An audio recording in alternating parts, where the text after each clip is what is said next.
अस्सलाम वालेकुम students, 10th class computer science की आज की इस वीडियो में चैप्टर नंबर 4 का एक लास्ट टॉपिक है हमारे पास, testing and debugging in Python. इसको डिस्कस करेंगे शॉर्ट क्वेश्चन के हवाले से तो वेरी इंपॉर्टेंट, लेकिन ये लॉन्ग क्वेश्चन भी अनएक्सपेक्टेडली आप कह सकते हो कि कभी कभार इस तरह का क्वेश्चन आ जाता होता है जिसमें टेस्टिंग और डिबगिंग दोनों के बारे में पूछा जाएगा। अच्छा, ये जब हम कोई भी काम कर रहे होते हैं ना पाइथन लैंग्वेज के जरिए से या कोई भी प्रोग्रामिंग लैंग्वेज करके आप इस्तेमाल, उसके बाद आप अपना यानी कि कंप्लीट कर लिया प्रोजेक्ट, आपने बना लिया वट एवर कोई भी प्रोजेक्ट था, आपने कोई भी चीज़ जो है वो कंप्लीट करनी थी इन लैंग्वेजेस को इस्तेमाल करके, वो आपने कर ली।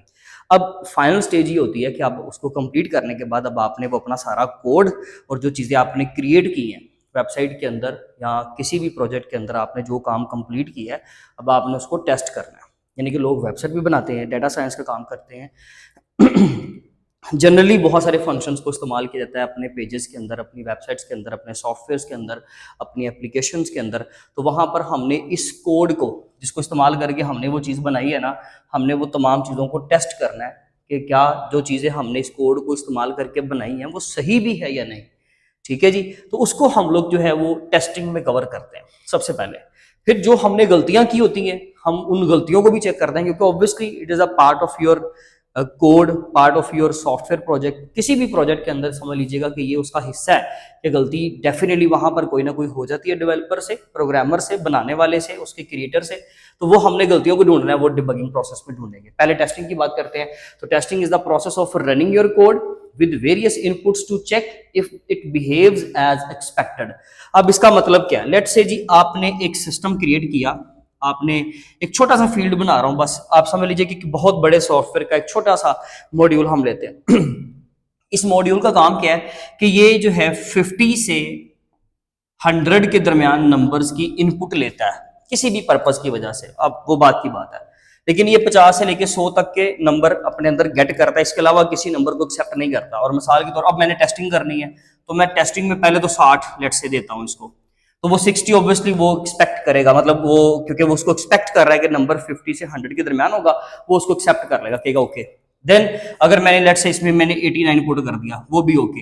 लेकिन मैं जानबूझ के गलती करूंगा और मैं नंबर पुट करूंगा 50 से छोटा या 100 से अबव, और फिर देखूंगा कि ये किस तरह बिहेव करता है, कहीं गलती से उन नंबर्स को तो पिक नहीं कर रहा है।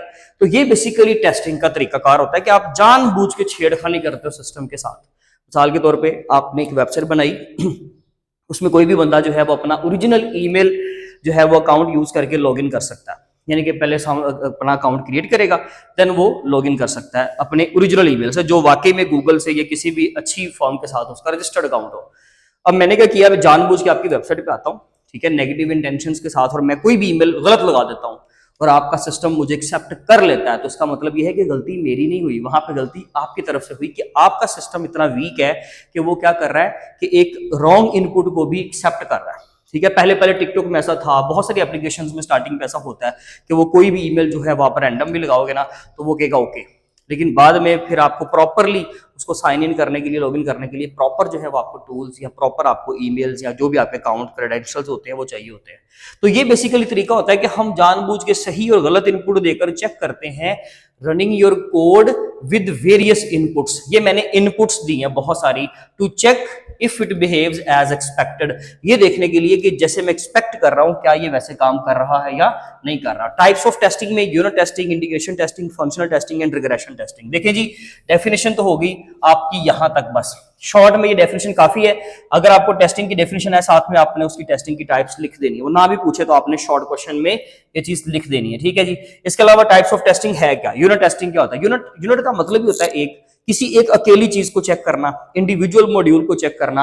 आप मिसाल के तौर पे टेस्ट करते वक्त जो है किसी एक सिंगल फंक्शन को टेस्ट करते हो कि वो फंक्शन ठीक से काम कर रहा है लैंग्वेज के अंदर या नहीं कर रहा, सिर्फ उसकी इनपुट या उसकी आउटपुट चेक करके आप देख रहे हो कि वो सही काम कर रहा है कि नहीं कर रहा। किसी एक सिंगल मॉड्यूल को देखना कि वो काम कर रहा है या नहीं कर रहा, उसको यूनिट टेस्टिंग कहते हैं। इंटीग्रेशन का मतलब होता है कलेक्शन ऑफ समथिंग, यानी कि जब हम बहुत सारी चीजों को किसी एक जगह पर इकट्ठा कर देते हैं, that is called as integration. तो इंटीग्रेशन में हम लोग मल्टीपल चीजों को चेक करते हैं। मिसाल के तौर पे मैंने पहले अकाउंट क्रिएट किया और अकाउंट क्रिएट करने के बाद फिर मैंने लॉगिन किया, तो मैंने साइन अप और साइन इन दोनों फीचर्स को इकट्ठा इस्तेमाल किया। फिर मैंने एडमिन पैनल में जाके देखा कि वो अकाउंट क्रिएट हुए या नहीं हुए, और मुख्तलिफ प्रोफाइल को इस तरीके से मैंने एक्सप्लोर किया, विजिट किया, ट्रावर्स किया। तो जब हम 3-4 मॉड्यूल जो आपस में जुड़े होते हैं उनको इकट्ठा टेस्ट करते हैं, that is called as integration testing. अच्छा, इसके साथ ही ना आप एक याद रखें, एक होती है सिस्टम टेस्टिंग। सिस्टम टेस्टिंग एक ऐसी टेस्टिंग होती है कि जब आप अपने पूरे फुल फ्लेज सिस्टम को टेस्ट करते हो कि हर चीज काम कर रही है प्रॉपर या नहीं कर रही, वो भी इसी से रिलेटेड होती है। लेकिन इंटीग्रेशन का मतलब थोड़ा सा स्पेसिफिक होता है कि जब आप 2 से 3 यानी कि multiple applications, multiple modules, multiple segments को चेक करते हो कि वो काम कर रहे हैं या नहीं कर रहे। देन आता है फंक्शनल। फंक्शनल का मतलब होता है काम, फंक्शन का मतलब होता है किसी चीज का काम। तो देखें जी, फंक्शनल टेस्टिंग का मतलब है कि जिस चीज के लिए आपने एक प्रोजेक्ट बनाया है, क्या वो काम हो रहा है या नहीं हो रहा, उस चीज को टेस्ट करने के लिए फंक्शनल टेस्टिंग की जाती है। यानी कि ये फंक्शनल टेस्टिंग खास करके आपने एक पॉइंट इसके अंदर याद रखना है कि ये यूजर खुद करता है। यूजर मतलब स्टेक होल्डर। आपका स्टेक होल्डर कौन होता है जी? जो बंदा प्रोजेक्ट बनवा रहा होता है। तो वो आके चेक करता है कि भाई जो चीज मैं चाहता था, जो मैं काम करना चाहता हूं, जो मेरे फंक्शंस हैं, वो मैं उसकी टेस्टिंग कर लूं कि क्या वाकई में आपने जो चीज मुझे बनाकर दी है वो वाकई में वो काम कर रहा है कि नहीं कर रहा। इस चीज की टेस्टिंग फंक्शनल टेस्टिंग कहलाती है। और करता कौन है? आपका स्टेक होल्डर। जबकि बाकी की सारी टेस्टिंग आपके सॉफ्टवेयर हाउस के अंदर बैठे हुए डेवलपर्स, टीम मेंबर्स करते हैं। कोई जो है वो आप कह ले कि जी एक सीनियर मैनेजर कर लेता है, सीनियर टीम कर लेती है, कुछ आपका जो डेवलपर है वो कर लेता है मोस्टली। यानी कि सिस्टम टेस्टिंग और इंटीग्रेशन टेस्टिंग भी टीम का हिस्सा कोई क्यूए की टीम करती है। यूनिट टेस्टिंग जो है वो डेवलपर खुद करता है, यानी कि वो बनाता है चीज को, साथ साथ टेस्ट करता जाता है। देन आता है रिग्रेशन टेस्टिंग।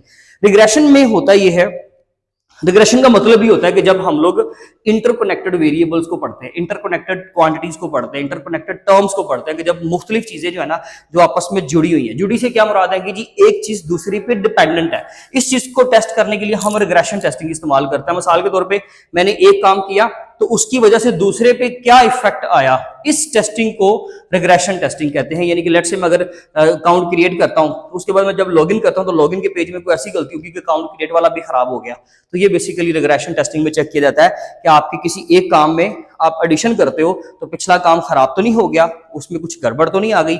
इस चीज को मेक श्योर करना रिग्रेशन टेस्टिंग कहलाता है। देन आता है debugging.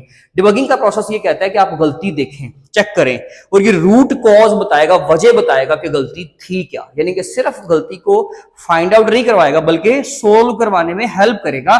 That is called as debugging process. Debugging the process of finding and fixing the errors, यानी कि गलती निकालनी भी है, उसको फिक्स भी करना है। और उन एरर्स को बग्स कहते हैं। आपको अगर कंप्यूटर में कभी भी क्वेश्चन आता है बग्स क्या होती हैं, तो बग्स उन एरर्स को कहते हैं जो सॉफ्टवेयर बनाते वक्त या कोई भी कोड करते वक्त आप एरर करते हो, डेवलपर एरर करता है, दैट इज कॉल्ड एज, उस मिस्टेक, उस एरर को बग्स कहते हैं। ठीक है जी। तो इन बग्स को फिक्स करना डिबगिंग कहलाता है in your code. Common debugging techniques क्या है? इसके क्या तरीके हैं जी? हमारे पास 3 बड़े सिंपल से तरीके हैं। एक होता है प्रिंट स्टेटमेंट, यानी कि आप जब भी कोड कर रहे हो ना तो आप हर जगह पर ना मुख्तलिफ ब्रेक पॉइंट्स के ऊपर प्रिंट स्टेटमेंट इस्तेमाल करके चेक करते रहो कि ऊपर जो वैल्यू मैंने इस्तेमाल की है, जो वेरिएबल्स मैंने इस्तेमाल किए हैं, वो ठीक से प्रिंट हो रहे हैं, उनकी वैल्यू ठीक से शो हो रही है। मिसाल के तौर पे इस लाइन के बिल्कुल ऊपर एक बड़ा इंपॉर्टेंट वेरिएबल था x, जिसकी वैल्यू थी 100, तो वो 100 मैंने खुद नहीं दी बल्कि इनपुट आ रही कहीं से, तो वो मैंने चेक करना है कि क्या वो ठीक से काम कर रहा है, क्या उसकी वैल्यू वाकई में 100 आ रही है। तो मैं खुद से, जरूरत मुझे नहीं है लेकिन मैं खुद से कोड के अंदर ही प्रिंट स्टेटमेंट लगाकर चेक कर लूंगा एक बार देखकर आउटपुट कि यार वाकई में x की वैल्यू 100 शो हो रही है या नहीं हो रही।